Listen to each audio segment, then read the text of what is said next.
Oui Seigneur, aujourd'hui encore, nous voulons te remettre ces instants passés tous ensemble pour toi Seigneur, pour ta grâce.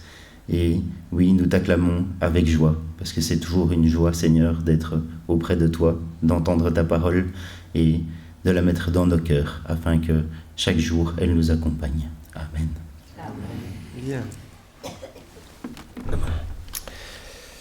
Eh bien voilà, je voudrais vous remercier pour vos prières, puisque j'ai eu le Covid, mais modérément, disons. Françoise, un peu plus que moi, elle a du mal à récupérer. Voilà. Donc, et puis, je pense qu'il faut recommencer un peu à faire attention. Je ne dis pas vous obliger à porter un masque quand vous venez au culte, mais voilà, peut-être vous désinfecter les mains et être prudent, hein, de ne pas trop se lécher la poire, comme on dit vulgairement. Bien. Dans les pas de Jésus. Alors, tout enfant, je ne vous apprends rien, destiné à grandir, à devenir adulte. Et voilà. Et dans cette marche vers la maturité, l'enfant va tout d'abord chercher à imiter ses parents. Ou ses parents, ou alors n'importe quelle personne qui l'admire. Alors, on a vu nos enfants, les petits garçons qui veulent se raser quand ils n'ont pas de barbe. Ou les jeunes filles qui attendent avec impatience le temps où elles pourront se maquiller, pour se déguiser. Voilà, donc il n'est donc pas étonnant, je dirais qu'il en aille de même pour les enfants de Dieu, pour la croissance spirituelle des chrétiens, parce que depuis la nouvelle naissance, où finalement on est comme un bébé spirituel, jusqu'à l'âge de la maturité spirituelle, il se passe souvent un certain temps, quand ce n'est pas un temps certain. Et l'apôtre Paul dira lui-même « Soyez mes imitateurs comme je le suis moi-même du Christ ». Donc, imiter n'est pas forcément mauvais quand c'est imiter, bien sûr, des bonnes choses. Alors, comme on le sait, les enfants imitent plus facilement les mauvais exemples que les bons exemples. Voilà, se lever tôt pour partir à l'école quand papa s'en va, ma foi, c'est une bonne habitude à imiter. Par contre, les papas ont parfois des mauvaises habitudes qu'il n'est pas souhaitable d'imiter. Et pourtant, c'est souvent celle-là que les petits garçons vont prendre l'habitude d'imiter. Il est possible donc que l'on adopte aussi plus facilement les habitudes des chrétiens charnels dans l'Église que des chrétiens spirituels. Et encore une fois, il y a peut-être un certain parallèle parfois entre l'imitation des chrétiens des aînés et l'imitation des enfants de leurs parents ou des aînés. Les enfants sont aussi impatients de grandir. Et quand on est enfant, on voudrait vite avoir 21 ans ou 18 ans au moins pour pouvoir conduire, pour pouvoir faire des tas de choses qu'ils ne peuvent pas faire. Et souvent, donc, ils ont tendance à se croire ou à se vouloir plus vite et plus grands qu'ils ne sont en réalité. Et je crois que là aussi, pour les enfants de Dieu, on peut se tromper sur soi-même parfois et se croire plus adulte, plus mature que l'on est en réalité. Et bien sûr, ça peut avoir des conséquences plus graves que d'essayer de mettre les chaussures de maman. Dans l'Ancienne Alliance, le prophète Michée mettait déjà les croyants en garde contre le danger de se surévaluer ses capacités, de se croire finalement plus qu'on est. Il disait « On t'a fait connaître, ô homme, ce qui est bien », et nous le chantons d'ailleurs. Ce que l'Éternel demande de toi, c'est que tu mettes en pratique le droit, que tu aimes la bonté et que tu marches humblement avec ton Dieu. On t'a fait connaître, homme, ce qui est bien, ce qui est bon. Et ce que l'Éternel demande de toi, ou bien recherche chez toi, ou prend à cœur chez toi. C'est un peu ça que le mot d'Arach veut dire en hébreu. Que tu pratiques le droit, mishpat, le droit, la justice, la règle que Dieu, ou les règles que Dieu a établies. C'est ça le droit. Recette. La bonté, l'amour, la miséricorde, la bienveillance. Dieu est bienveillant à notre égard, mais le sommes-nous envers les autres. Et enfin, Tsana, marcher avec humilité, avec modestie, devant Dieu. Et j'ai pris ce texte, bien sûr, parce que justement, c'est une invitation à rester humble devant Dieu, modeste devant le Seigneur, et peut-être aussi par rapport aux autres. Marcher à la suite de Jésus paraît sans doute une chose assez facile, assez élémentaire pour les gens qui se disent enfants de Dieu. Pourquoi est-ce que je dis qu'ils se disent enfants de Dieu et pas qu'ils sont enfants de Dieu ? Parce que la chose n'est pas si certaine que ça en a l'air. S'il avait une vérité, une réalité qui a été mise en évidence par des statistiques dans les milieux évangéliques. Alors, heureusement, j'espère que vous êtes assis. Après 10 ans, la moitié des gens qui prétendent s'être convertis, qui ont pris le baptême, qui sont devenus membres d'une église, abandonnent toute pratique religieuse. Ça, c'est après 10 ans, la moitié de l'église se vide. En tout cas, de ceux qui se sont convertis, qui ont pris le baptême. Donc, ce n'est pas seulement des gens qui ont levé la main une fois à une réunion, c'est des gens qui sont apparemment vraiment engagés, qui sont même devenus membres de l'église. Et après 10 ans, on ne les voit plus. C'est une moyenne, évidemment. Je ne dis pas que c'est le cas forcément chez nous. Mais comme dit François, c'est tous ceux qui sont passés dans l'église et y étaient encore. Et il faudrait certainement agrandir jusqu'à 500 places notre salle. Parmi ceux qui restent fidèles à une église, plus de la moitié ne vivent plus de nouvelles expériences avec le Seigneur. Autrement dit, dans la moitié qui reste, il y a la moitié qui dort.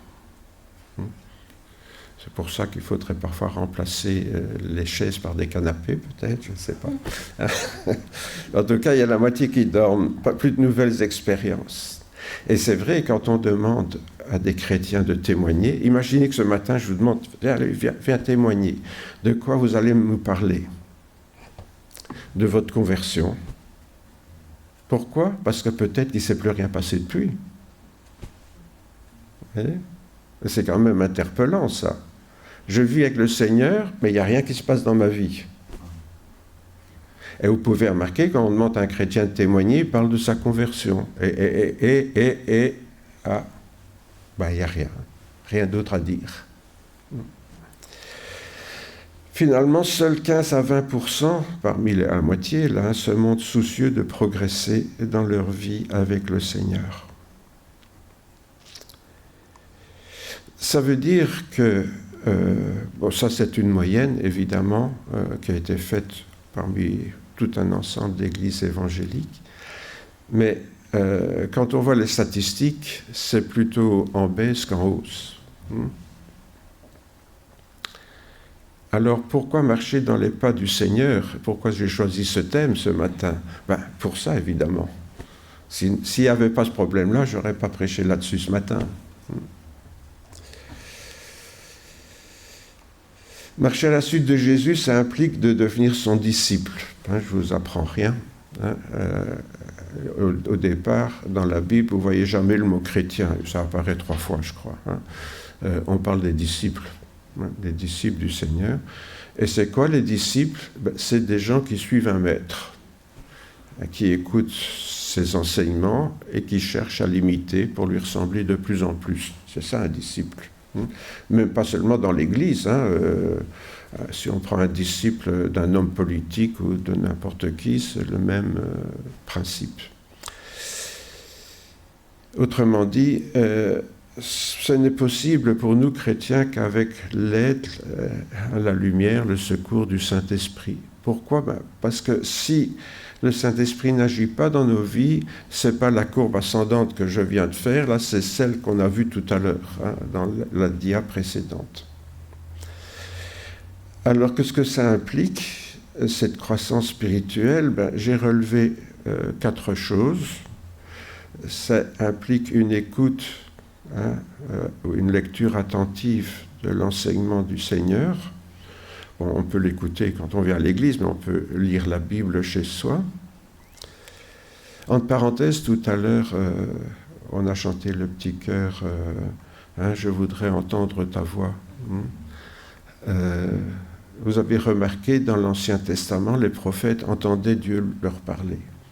Hein, quand c'est le petit Samuel, il n'était pas au courant, le petit Samuel, et un jour, il entend quelqu'un qui l'appelle, il croit que c'est le sacrificateur, il vient voir, le sacrificateur dit « Non, on va dormir, hein, je ne t'ai pas appelé ». Et puis il entend encore une voix qui l'appelle. Non, ils entendaient vraiment la voix du Seigneur leur parler. Et puis dans le Nouveau Testament, c'est fini. Vous avez remarqué ça? C'est fini dans le Nouveau Testament. Dieu ne parle plus. Dieu ne parle plus. Ben, si vous lisez le début de l'Épître aux Hébreux, vous verrez que dans les temps précédents, Dieu nous a parlé par les prophètes, dit l'auteur de l'Épître aux Hébreux, mais dans ces derniers temps, il nous a parlé par le Fils. Alors, est-ce qu'il y a quelque chose à rajouter à ce que le Fils a dit? Non. Il est venu nous dire tout ce qu'on devait savoir. Alors, quel est l'avantage? Ben, dans l'Ancien Testament, il n'y a que les prophètes qui entendaient ce que Dieu voulait leur dire. Les autres devaient attendre que les prophètes disent « Ah, écoutez, cette nuit-là, le Dieu m'a parlé et je vais vous raconter ce qu'il m'a dit. » Mais les croyants, eux, ils n'entendaient rien, ils ne savaient rien. Il fallait qu'un prophète entende quelque chose et vienne leur raconter.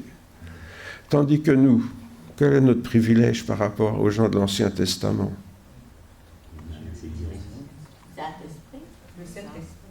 Vous avez un accès direct, comment? Surtout par la Bible et par le Saint-Esprit qui l'éclaire. C'est ça la grande différence. C'est qu'aujourd'hui, si on veut entendre Dieu nous parler, on ouvre notre Bible. Ouais. Et alors, est-ce que c'est réservé à des initiés? Non, là, tous les croyants, même les non-croyants, peuvent ouvrir la Bible pour entendre ce que Dieu veut leur dire. Encore faut-il avoir envie d'entendre. Donc c'est pour ça que je dis la première chose, c'est écouter. On va y revenir. La deuxième chose, c'est méditer et comprendre. Parce qu'on peut entendre quelque chose et puis rien comprendre. Je suppose que si vous allez assister à une conférence sur la physique quantique, je ne suis pas sûr qu'il y en a beaucoup parmi nous qui pourraient suivre la conférence. Pourtant, ils peuvent l'entendre. Hein? Mais on peut entendre quelque chose sans le comprendre. En principe, la Bible, elle est traduite en français, heureusement.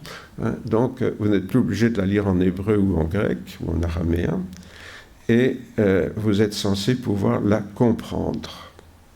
La troisième chose, quand on l'a compris, c'est l'accepter. Ça aussi, c'est encore un pas de plus. Hein? Vous voyez, c'est des pas. Un pas de plus, c'est d'accepter, de se soumettre à ce qu'on a entendu. Parce que nos enfants, parfois, ils nous entendent, mais ils n'ont pas forcément envie d'entendre. Ils ont bien entendu, hein, mais ils n'ont pas forcément envie. Alors, ils n'ont pas la même excuse que moi, les enfants, parce que moi, j'ai toujours l'occasion de dire à ma femme, j'ai oublié de mettre mes appareils. Donc, voilà, c'est pour ça que je ne fais pas ce que tu me demandes, je n'ai pas entendu, je n'ai pas mes appareils. Mais les enfants n'ont pas cette excuse-là, et je crois que nous ne l'avons pas non plus quand nous lisons la Bible et que le Seigneur nous parle. Et la quatrième chose, bien sûr, quand on a écouté, qu'on a compris, qu'on a accepté, c'est de mettre en pratique ce qu'on a entendu. On va reprendre ça rapidement. Décidément, je ne sais pas ce qui se passe là. Je crois que j'avais mis en ordre dans celui que je t'ai envoyé, mais pas dans celui-là. Bon, écoutez la lecture attentif de l'enseignement du Seigneur. Cette écoute demande qu'on y consacre du temps. Ce qui ne va pas de soi, dis-je, à notre époque où on court tout le temps après le temps. Et ça, c'est déjà une première chose. C'est bien de dire, oui, j'ai la parole de Dieu, mais il faut prendre le temps de l'écouter. Or, ce temps, il faut bien le trouver. Alors, quand on n'a pas le temps, on doit faire des choix. Forcément. Si on n'a pas le temps, parce que beaucoup de chrétiens disent « Ah oui, j'ai pas le temps ». J'ai pas le temps, alors il faut faire des choix. Et des choix, on choisit ce qui est le plus important par rapport à ce qui est moins important. Donc, est-ce que c'est important pour moi d'entendre la parole de Dieu? C'est ça là aussi la question. C'est en fonction de ça que je ferai les choix nécessaires pour trouver le temps de l'écouter. Le plus souvent, donc, il faut prendre le temps sur quelque chose, et bien sûr, parfois prendre le temps sur quelque chose, ça peut entraîner certains inconvénients, puis des réactions de certaines personnes qui vont peut-être trouver qu'on passe trop de temps dans notre Bible ou à l'église, ou que sais-je encore, en trouvant pour eux, ce n'est pas indispensable. Donc, il n'y a pas de raison que ça le soit pour nous chrétiens, que ça soit indispensable de trouver du temps pour nous mettre à l'écoute de la parole de Dieu. Et vous savez, pour bien écouter, le plus souvent, il faut prendre des notes. Parce que si on prend des notes, alors on doit vraiment écouter. Si on ne prend pas de notes, ça part par là, ça sort de l'autre côté. C'est pour ça que je vous ai mis ici quelqu'un qui lit la Bible en prenant des notes. Marthe, vous connaissez l'histoire, Marthe reçut Jésus dans sa maison, Marie, sa sœur, s'assit aux pieds du Seigneur et elle écoutait sa parole. Marthe était absorbée par les nombreux soucis du service, nous dit l'Évangile. Et elle survint et dit à Jésus, « Tu ne te mets pas en peine de ce que ma sœur me laisse seule pour servir? Dis-lui donc de m'aider. » Jésus lui répondit, « Marthe, Marthe, tu t'inquiètes, tu t'agites pour beaucoup de choses. Or, une seule chose est nécessaire. Marie a choisi la bonne part qui ne lui sera pas ôtée. » Ah, les deux frangines. Pourquoi est-ce que Marthe demande à Jésus de parler à sa sœur? Parce que quand c'est elle qui parle à sa sœur n'écoute pas. Comme souvent, entre frères et sœurs. Alors, elle essaye avec Jésus. Dis, Jésus, tu ne pourrais pas dire à ma sœur, là, entre parenthèses, c'est une manière de dire à Jésus, ça ne te dérange pas de me laisser tout le travail sur le dos, de laisser ma sœur fainéanter avec toi, là. Donc, manifestement, pour Marthe, il y a quelque chose qui est essentiel, et ça peut se comprendre. Elle a invité Jésus à la maison, et puis la moindre des choses, quand on reçoit quelqu'un, c'est de bien les recevoir. Donc Marthe se casse vraiment, elle se met en quatre pour pouvoir bien recevoir Jésus, et puis tous les apôtres, là, parce que Jésus voyageait pas seul. Et donc voilà Marthe qui est à la cuisine, qui est aux casseroles, et puis sa sœur, au lieu de venir l'aider à bien recevoir ses hôtes, elle s'assied près de Jésus, elle écoute. Et Jésus dit, mais tu sais, Marthe, Marie, elle a choisi la bonne part. En fait, qu'est-ce qu'il lui dit, Jésus? Tu sais, je peux très bien me passer de manger, je préférais que tu viennes m'écouter aussi. C'est ça, dans le fond, qu'il lui dit Jésus. Marie a choisi la bonne part. Mais choisir la bonne part, vous voyez, ça dérange. Ça peut déranger très vite, souvent nos proches d'ailleurs, que l'on passe trop de temps à écouter le Seigneur. Si Jésus dit qu'une seule chose est nécessaire, c'est que les autres choses qui peuvent monopoliser notre attention, notre énergie, ne sont pas nécessaires, même quand nous croyons qu'elles le sont. Vous avez déjà vu le problème quand on part aux vacances, qu'on n'arrive pas à fermer notre valise? C'est parce qu'on est persuadé que tout ça, c'est nécessaire. Bon, il faut le maillot de bain s'il fait beau. Bon, mais ça va, ça ne prend pas trop de place. Mais s'il fait froid, il faut prendre un pull. Bon, ça, c'est déjà plus encombrant. Et puis, peut-être une veste si jamais il pleut. Et puis, on n'arrive plus à fermer sa valise. Vous voyez ? Le grand problème, c'est quand on doit faire des choix. On doit faire des choix. Et parfois, ces choix ne sont pas faciles à faire. Pour partir en vacances, ça c'est moins grave, mais pour savoir ce que le Seigneur attend de nous. Ça peut être plus important.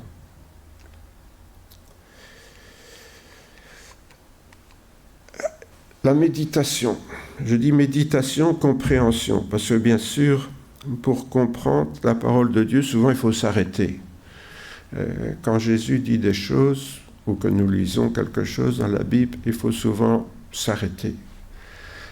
Le défaut de beaucoup de chrétiens, c'est qu'ils lisent voilà, j'ai lu ma Bible, j'ai lu un chapitre aujourd'hui. Waouh!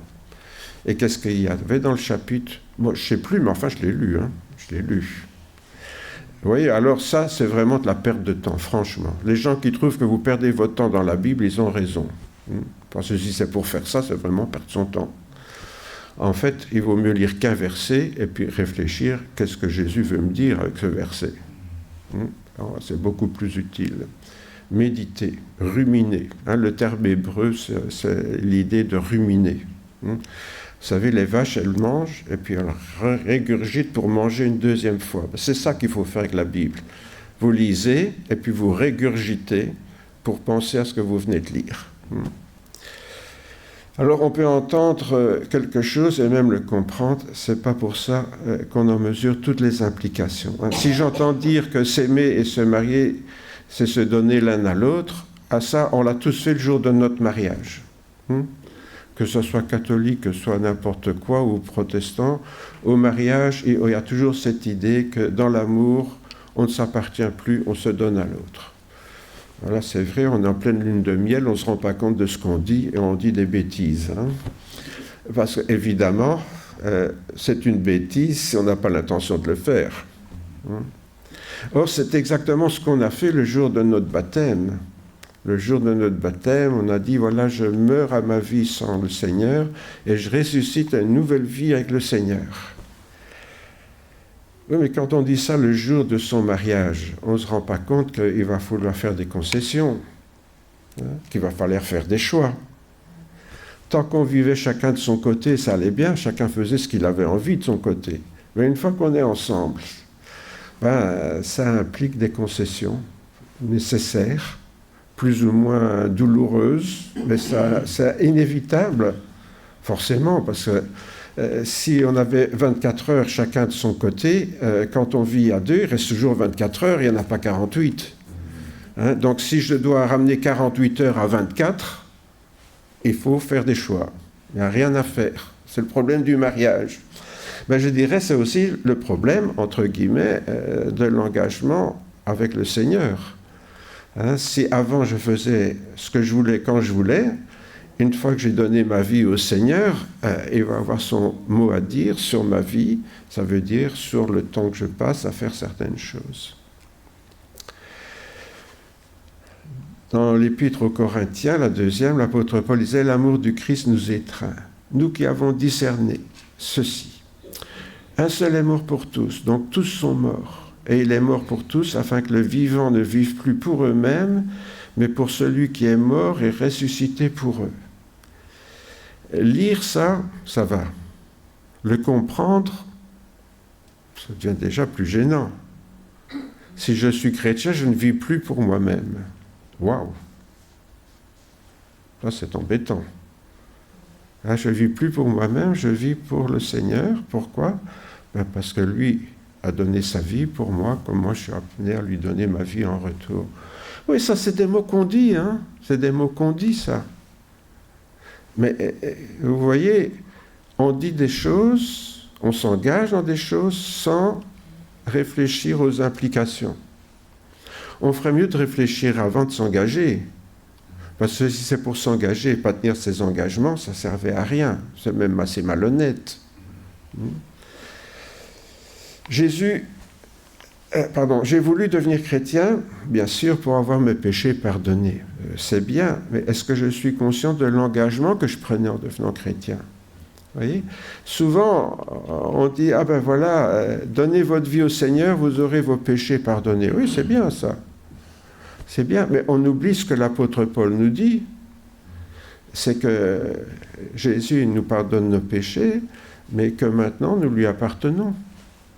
Et ça, c'est un engagement qu'on a tendance à oublier. La question, évidemment, quand on y réfléchit, c'est pas tellement de savoir si ça vaut la peine. C'est comme dans le mariage. La vraie question, c'est est-ce que j'aime vraiment l'autre? Est-ce que j'aime vraiment Jésus? Parce que, bien sûr, les concessions, on ne peut pas les faire, je dirais, librement et avec joie si on n'aime pas. Quand on aime vraiment, on peut faire des concessions. Parce que l'autre est plus important que mes petits plaisirs personnels. Donc si l'autre est plus important que mes petits plaisirs personnels, c'est le plus important qui va compter, donc je peux faire des concessions volontiers. Mais si mes petits plaisirs personnels sont plus importants que l'autre, je vais peut-être faire des concessions à contre-cœur. Et est-ce qu'elles vont durer? Non, elles ne vont pas durer. Voyez? Et ça, c'est le danger, bien sûr, quand on devient chrétien, et qui explique que la moitié des chrétiens laissent tomber après 10 ans. Peut-être bien avant. Hein. Après 10 ans, c'est ce qui reste, hein, la moitié. Mais il y en a peut-être qui ont lâché après 6 mois, d'autres après 1 an, d'autres après 2 ans, je ne sais pas moi. Hein, mais quand on voit les statistiques, après 10 ans, il en reste la moitié, ça veut dire qu'ils n'avaient pas réfléchi à leur engagement en devenant chrétiens, en prenant le baptême. Ce sont des gens baptisés qui sont devenus membres d'église. Pourquoi ils ont laissé tomber? Ils n'avaient pas réfléchi aux engagements.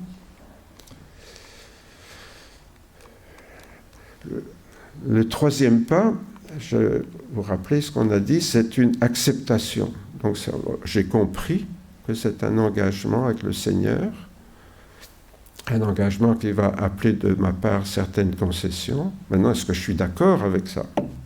Est-ce que je suis d'accord? Est-ce que c'est OK pour moi? Il est possible que beaucoup de croyants se soient engagés à devenir chrétiens sans avoir vraiment évalué à quoi ils s'engageaient. Et je viens de le dire, c'est sans doute ce qui explique certaines défections. C'est vrai que d'avoir nos péchés pardonnés est gratuit. Hein, et c'est souvent ce qu'on dit, à devenir chrétien, c'est gratuit. Mais ce n'est pas vrai, ça, c'est un mensonge. Moi, je regrette, mais beaucoup de réunions d'évangélisation, on dit des mensonges. On dit, devenir chrétien, c'est gratuit. Le salut est gratuit. Le pardon de nos péchés est gratuit. Mais le salut, c'est l'engagement. Oui. Si je ne m'engage pas, j'ai eu mes péchés pardonnés, d'accord, jusqu'au prochain. C'est mon engagement avec le Seigneur qui est important. Et donc, parfois, on fait croire à certaines personnes que oui, voilà, Jésus est mort pour tes péchés, donc tu lui demandes pardon et Jésus te pardonne. C'est vrai ça, c'est tout à fait vrai. Mais ce n'est pas seulement ça, la conversion. La conversion, c'est changer de système de valeurs. Avant, je ne songeais qu'à moi, à mes petits plaisirs. Maintenant, je vais songer au Seigneur et ce qu'il attend de moi. C'est ça. Autrement dit, on ne peut pas dire que quelqu'un qui a eu ses péchés pardonnés est forcément devenu chrétien. Il a eu ses péchés pardonnés. Peut-être que ça va vous déranger un peu ce que je suis en train de dire, mais ce n'est pas moi qui le dis. Hein. Devenir chrétien, c'est devenir un disciple de Jésus, c'est-à-dire quelqu'un qui marche derrière Jésus. Ou alors le mot disciple ne veut plus rien dire. Hein. Je suis disciple aujourd'hui pour avoir mes péchés pardonnés. Maintenant que mes péchés sont pardonnés, je peux continuer à vivre comme avant. Vous voyez, c'est ce qui se passe très souvent. Ouais. Donc suivre Jésus, c'est mettre ses pas dans les siens, comme ce petit garçon fait. Vous savez, parfois les enfants, ils font ça, hein, quand ils marchent derrière leurs parents, et ils s'amusent à mettre leurs pas. Hein, et alors souvent, ça se passe comme ici, le long de la plage, parce que les pas, ils restent bien marqués. Alors, hein, si vous êtes sur la plage, vous verrez souvent des petits-enfants qui font ça. Hein, s'ils sont derrière leur père ou leur mère, ils essayent de faire des grands pas pour mettre leurs petits pieds dans les grands pieds de leurs parents. Hein. C'est un jeu, mais ça montre beaucoup finalement. Hein. C'est le désir d'être comme ses parents, de mettre ses pieds, dans les pas de ses parents. Jésus appelle la foule avec ses disciples et leur dit « Si quelqu'un veut venir après moi, qu'il renonce à lui-même, qu'il se charge de sa croix, qu'il me suive. » On ne peut pas dire que Jésus n'a pas annoncé la couleur. Hein? Quand je dis que devenir un disciple du Seigneur, ce n'est pas seulement avoir ses péchés pardonnés, ce n'est pas moi qui l'ai inventé. Hein? Moi, je l'ai trouvé dans la Bible et dans l'Évangile et même dans les paroles de Jésus, là. Hein? Jésus dit, voilà, si quelqu'un veut venir après moi, donc être mon disciple, c'est ça, qu'il renonce à lui-même, qu'il se charge de sa croix, qu'il me suive. C'est vraiment comme dans un mariage où on renonce à soi-même pour l'autre. Hein. Et donc, Jésus n'a jamais dit, vous serez mes disciples si je vous pardonne vos péchés. Jésus n'a jamais dit ça. Il a dit, vous serez mes disciples si vous me suivez. Si vous renoncez à vous-même pour me suivre. Parce que forcément, pour mettre mes pas dans ceux de mon papa ou de Jésus, je dois renoncer à faire mon propre chemin. Hein, ça va de soi. C'est pour ça que j'ai appelé cette méditation dans les pas de Jésus. Alors on peut demander pardon à ses péchés sans avoir envie de suivre Jésus, surtout quand on voit le prix à payer. Vous voyez, quand on présente l'Évangile comme le pardon des péchés, ce qui est vrai, encore une fois, je le répète, c'est la vérité. Hein, on peut avoir nos péchés pardonnés, mais ce n'est pas pour ça qu'on est devenu chrétien. On a eu ces péchés pardonnés. Et c'est ça qui m'inquiète parfois quand je demande à des chrétiens, tiens, quel est votre témoignage récent, qui reviennent à leur conversion, à leurs péchés pardonnés, mais alors je me dis, est-ce qu'ils sont vraiment les disciples de Jésus? Est-ce que vraiment cette personne qui est devant moi, qui peut-être a pris le baptême, qui est membre de l'Église, qu'elle est vraiment le disciple de Jésus? Parce que si ça s'est rien passé depuis qu'elle a eu ses péchés pardonnés, on ne peut pas dire qu'elle est un disciple. Ou qu'il est un disciple, bien sûr. Rappelons-nous que pour les disciples de Jésus, se charger de sa croix, c'est comme Jésus l'a fait, donc c'est accepter les projets que Dieu a pour notre vie. Ça ne veut pas dire qu'on doit tous mourir sur une croix, hein, mais ça veut dire, Jésus, lui, c'est ça que le Père lui a demandé, et c'est ce qu'il a accepté. Hein, et ce n'était pas facile pour lui. Si ça n'a pas été facile pour lui, ne croyez pas que ça sera facile pour nous. Hein. Au dernier moment, Jésus, il a encore dit à son Père, « Bon, Père, s'il est possible que je ne passe pas par là, ça m'arrangerait bien. Hein. » Et on peut le comprendre. Hein. Donc, ce n'est pas facile. Mais Jésus ne nous demande pas non plus de signer un chèque en blanc. Hein. Vous voyez, Jésus nous annonce la couleur. Il nous dit le prix. Voilà, si vous voulez être mon disciple, voilà le prix à payer. Il le dit franchement. Il ne dit pas, après qu'on est devenu chrétien, « Ah oui, mais je ne t'ai pas dit, mais maintenant que tu t'es fait baptiser, voilà, il y a ça, ça, ça et ça. » Non, non, il nous le dit avant. Hein, avant. Et ceci nous amène tout doucement au 4e point, qui est la mise en pratique. Et je parle d'une pratique normative. Pourquoi? Parce que ça doit devenir la norme dans notre vie, l'habitude. La chose normale, c'est ça la norme, hein, quelque chose de normal. Pas quelque chose qui est anormal, hein, comme une pathologie, parce que parfois je crois que être chrétien c'est perçu presque comme une pathologie pour certaines personnes. Hein. Ah oui, j'étais mieux avant d'être chrétien. Hein. Alors pourquoi tu es devenu chrétien? À supposer que tu le sois vraiment devenu, parce que si tu n'as jamais été un disciple du Seigneur, tu n'as jamais été chrétien, tu as eu tes péchés pardonnés, c'est pas la même chose. Hein, donc, quand j'ai compris, hein, j'ai lu, j'ai compris, j'ai accepté ce que le Seigneur attend de moi, c'est bien, mais je n'ai encore rien fait là. Vous voyez? J'ai lu, j'ai compris, j'ai accepté, mais j'ai encore rien fait. Quand j'ai compris donc ce que le Seigneur attend de moi, le but est de faire régulièrement, pas de le faire une fois ou l'autre quand ça me convient. Hein? Ah, aujourd'hui j'ai le temps, allez Jésus, qu'est-ce que je ferais bien? Hein? Voilà. Non, c'est pas ça, c'est savoir exactement ce que le Seigneur attend de moi. Autrement dit, ça devient une règle de vie, une norme. D'ailleurs, dans beaucoup de professions de foi, hein, il est dit que la parole de Dieu est normative, c'est-à-dire qu'elle est une règle de vie, hein, et de foi. Hein, c'est l'expression généralement dans beaucoup de professions de foi. Hein, on accepte la Bible comme règle de foi et de vie. De foi de ce qu'on croit, de vie de ce qu'on fait. Hein. C'est ça que je suis en train de vous dire dans le fond ce matin. Elle doit devenir donc une règle de vie, la norme, l'habitude pour moi. Hein. Et pour cela, il y a la méthode Coué ou la méthode de l'Ancien Testament. Hein. Ah oui, je suis chrétien, donc il faut que je fasse ça. Je dois faire ça. Hein. Ah oui, sinon je ne serais pas un bon chrétien, donc je dois faire ça. Les chrétiens, ils aiment se remettre sous la loi. Peut-être qu'ils lisent trop l'Ancien Testament, je ne sais pas, mais ils ont l'impression que quand on est chrétien, on doit. On doit. On doit faire une seule chose, c'est aimer.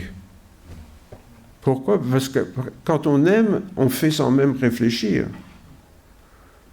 Si j'aime ma femme, si j'aime mes enfants, je vais faire pour eux ce qu'ils aiment sans réfléchir spécialement.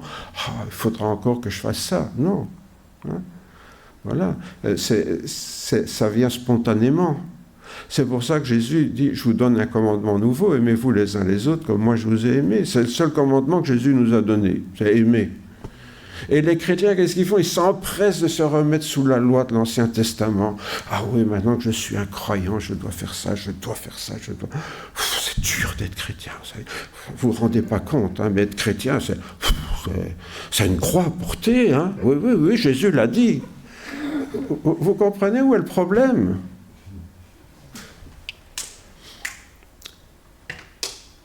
Alors je vous ai mis un petit loup qui embrasse un petit agneau, sous le regard bienveillant de la maman loup. Hein. Bon, d'accord, c'est une image, mais c'est pour dire que quand on aime, les choses se passent naturellement. C'est ça, les choses se font spontanément quand on aime. Hein. À côté de ça, j'ai vu une antilope en Afrique qui était une chienne berger allemand. Hein. Donc les animaux sont parfois plus complaisants les uns envers les autres que les êtres humains. Hein. Moins racistes en tout cas que les êtres humains. Ouais. Alors, les églises de Judée, nous dit Paul dans l'Épître aux Galates, qui sont en Christ, ne me connaissaient pas. Elles avaient seulement entendu dire, celui qui autrefois nous persécutait annonce maintenant la foi qu'il voulait détruire. Aussi, elles glorifient Dieu à mon sujet. Les églises de Galatie avaient entendu parler de l'apôtre Paul. Ils ne le connaissaient pas, mais on parlait de l'apôtre Paul. Pourquoi est-ce qu'on parlait de l'apôtre Paul? Parce qu'il était devenu chrétien? Non. On ne parlait pas de l'apôtre Paul parce qu'il était devenu chrétien. On parlait de l'apôtre Paul, pourquoi? Parce que sa vie avait changé. C'est ça que les gens voient. Si vous devenez chrétien, et puis qu'il n'y a rien qui change dans votre vie, vous savez, à moins que vous en parliez, personne ne vous verra jamais rien. Hein. C'est dans la mesure où notre vie change que les gens peuvent voir quelque chose qui les interpelle. Alors, si je deviens musulman, ça se verra tout de suite parce que j'obligerai ma femme à porter un voile. Vous voyez ? Si je deviens végane, les gens verront que « Ah non, vous m'invitez, mais vous savez, moi je mange plus de viande, je mange plus... Ah oui, bon, d'accord. Hein, ça se verra aussi. Hein. Si je fais du bodybuilding, ce qui est loin d'être le cas, si j'ai quand même un muscle très développé, mais seulement celui-là. Bon, hein. Donc, si je fais du bodybuilding, les autres le verront aussi. Vous voyez ? Et il y a des tas de choses comme ça, si je change quelque chose dans ma vie, que les autres vont voir, en dehors de la foi chrétienne. Et souvent même, ils me le feront remarquer, hein, parce que ça se voit, tout simplement. On dit, tiens, t'as maigri. Hein? Ah, ça me fait plaisir quand on me dit ça. Hein? J'ai eu assez de mal, mais quand même, voilà, maintenant ça se remarque. Hein? Voilà. Donc, quand quelque chose se remarque, c'est qu'il y a un changement dans notre vie. Voilà. Quand on me dit, oh, t'as encore grossi, Roger. Ouais. Si on parlait d'autre chose. Hein? Bon. Voilà. Donc, quand il y a un changement dans notre vie, ça se voit. Vous voyez ? Or, c'est ça, tant que nous lisons la Bible, tant que nous comprenons la Bible, tant que nous acceptons la Bible, mais tant que nous ne la mettons pas en pratique, il n'y a rien qui se passe. Et il n'y a rien qui se voit.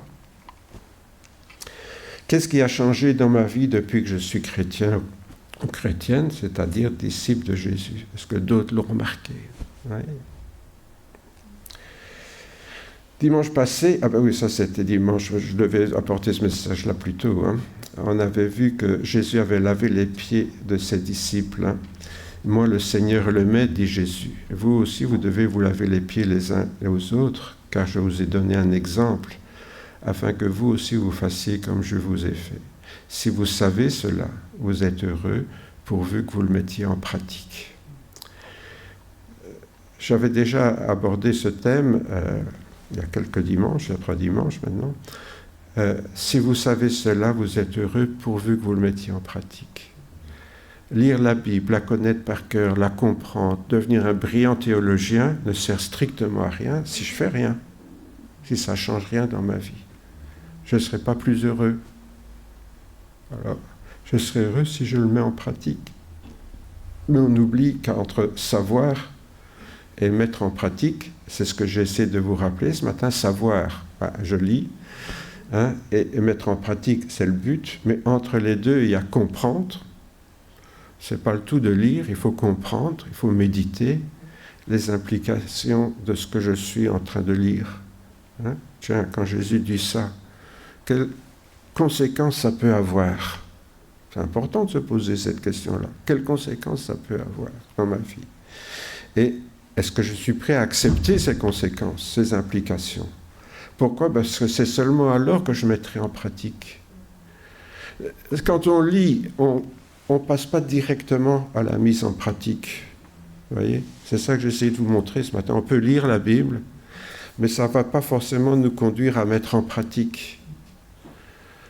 Pour mettre en pratique, il faut comprendre, méditer, et il faut accepter avec un esprit de soumission ce que le Seigneur nous a enseigné. Tout cela, bien sûr, en aimant Jésus comme il nous a aimés, sinon ce ne sera jamais possible à mettre en pratique. Alors, le résultat, nous le connaissons. Quand on lit les Actes des Apôtres, ils persévéraient dans l'enseignement des apôtres, dans la communion fraternelle, dans la fraction du pain, dans les prières.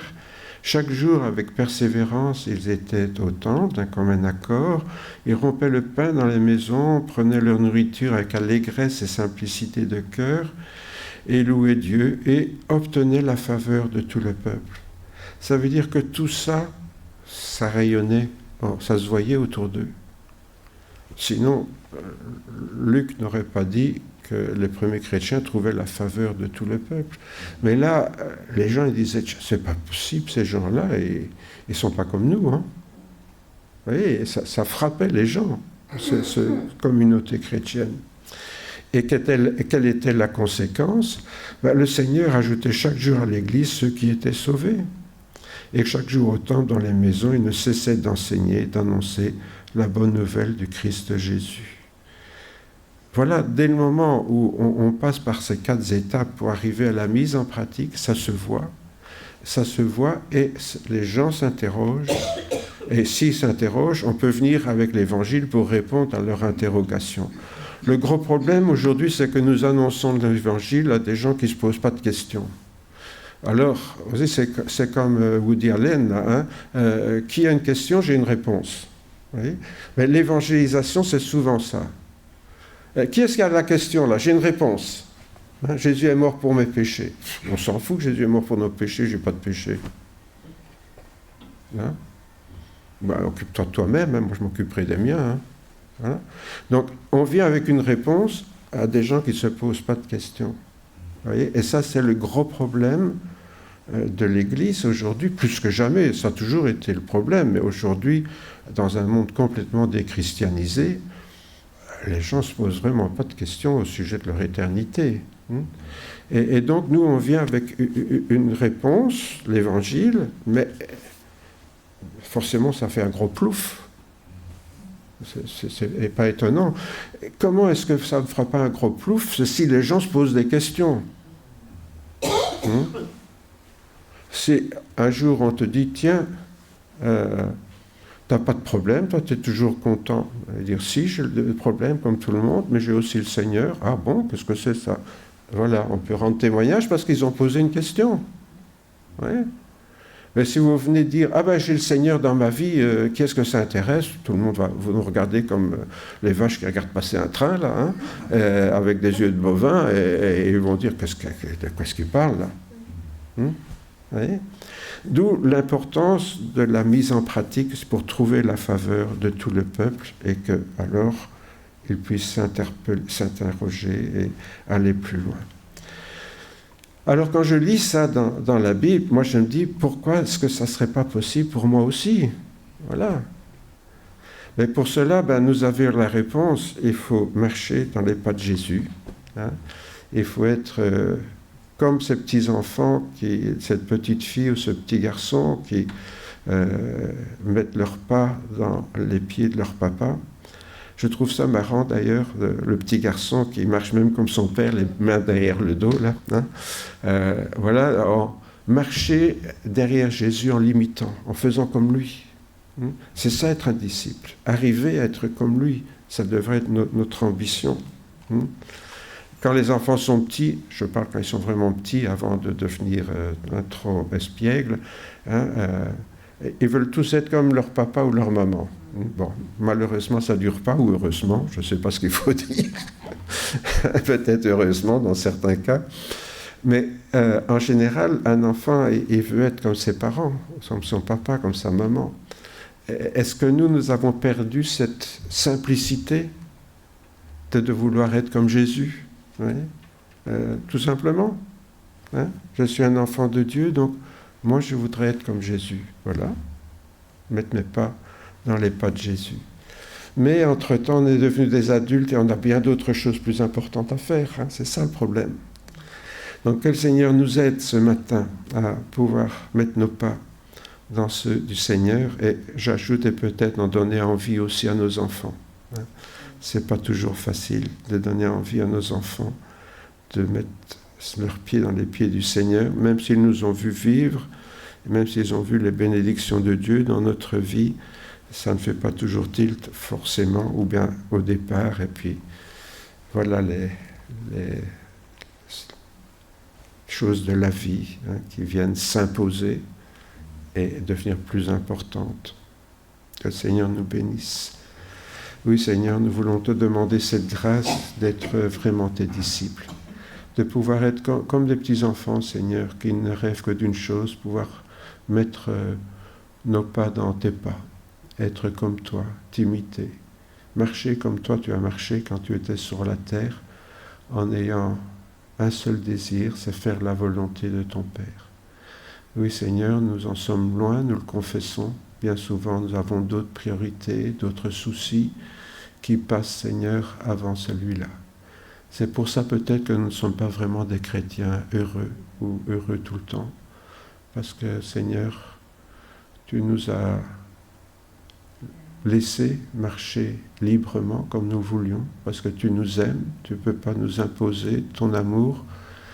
Mais Seigneur, si nous ne t'aimons pas en retour, nous ne pourrons pas non plus marcher dans tes pas comme tu l'entends de nous.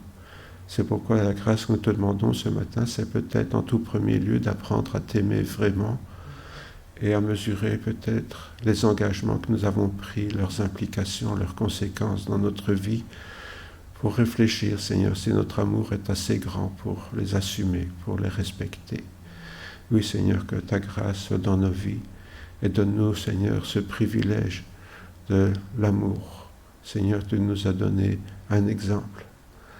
Lorsque tu as lavé les pieds de tes disciples, l'évangéliste dit, le Seigneur a mis le comble à son amour pour eux. Et c'est vrai, ce comble à ton amour pour nous, tu l'as montré, Seigneur, en te faisant serviteur.